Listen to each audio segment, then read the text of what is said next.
I walked into our anniversary dinner, expecting romance and celebration, only to find my husband sitting intimately close to my twin sister, their laughter mingling like a twisted melody that I was never meant to hear.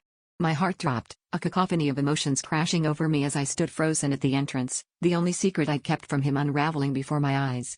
The irony of it all was cruel. I had hidden her existence to protect our love, fearing the comparisons and judgments, yet here they were, entwining themselves in a web of betrayal right under my nose.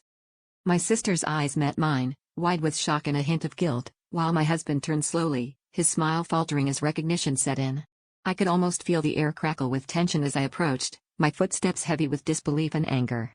The words tumbled out of my mouth before I could stop them, a barrage of accusations and demands for explanations. How long had this been going on? How could they do this to me?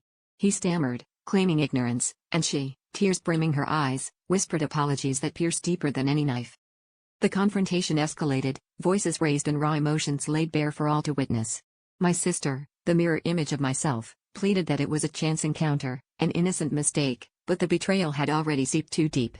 My husband's excuses crumbled, and I could see the guilt etched across his face. This was more than a betrayal of trust, it was the shattering of the very foundation of our relationship.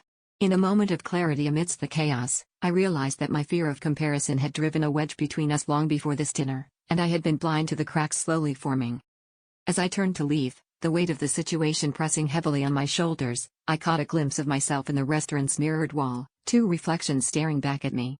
The truth hit like a freight train. I had been living in fear of being overshadowed by my sister, yet it was my own insecurities that had allowed this nightmare to unfold.